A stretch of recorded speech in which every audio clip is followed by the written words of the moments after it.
In example 2, we are actually going to be writing an equation and solving it. Wonderful. So far in the past couple videos, we've been looking at expressions and writing them, and writing equations, and we finally get to solve them. So let's read the first one here, see if we can make sense out of this together. The last time you and 3 of your friends went to a mountain biking park, you had a coupon for $10 off and paid $17 for 4 tickets.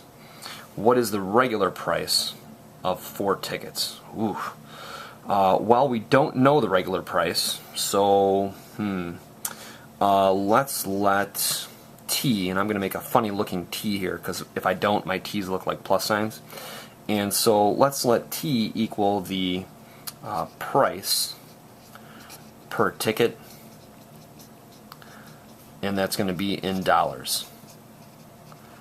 Not applicable every single time, but the vast majority, you're going to want to have some kind of unit here. So if this is with money, you want to say it's dollars, cents, euros, or whatever you're using. If time, you want to use hours or minutes or seconds, and you want to state that. So we've got 4 tickets,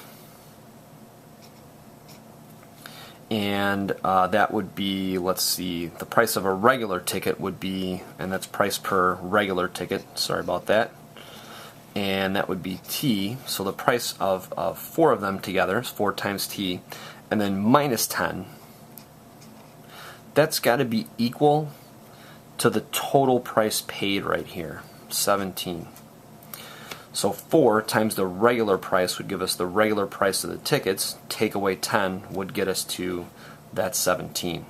So this is the first part of the question here. It says write an equation.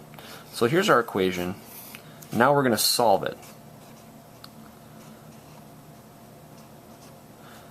We've got 2 terms on the left side of the equal sign.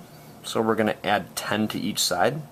That will keep things balanced. The equal sign is very important, and it's a statement that each side is balanced, or they're balanced with each other, and that they each have the same value. So we're not allowed to disturb that balance. Not mathematically cool to do that. And then here we've got 17 plus 10, which is 27. You could go a little further from here, but we've actually just answered the question right here. The regular price of 4 tickets, so 4 tickets is 27. So we could say that that would be $27. If you solve this for 1 ticket, that'd be fine, but then you'd have to multiply by 4 again, so you'd just be doing a couple operations that wouldn't quite be necessary. In number 2, a basketball player scored 351 points last year. If the player plays 18 games this year, will an average of 20 points per game be enough to beat last year's total?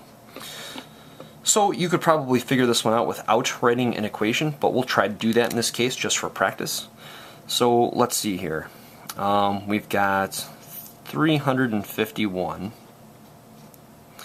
And then we have another expression over here, and so we've got 18, and then let's make this A, and we're going to let A equal the, let's see, average per game.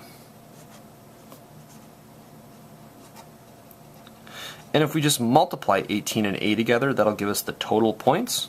So we're kind of wondering, like, what symbol goes in here? Don't quite know yet. Well, if we investigate this a little bit further, we've got 18 times 20, and let's see, 351. I can move this up a little bit. We don't know what sign again belongs here. And then we've got 18 times 2, which is 36, and a 0 on the end, so that's 360.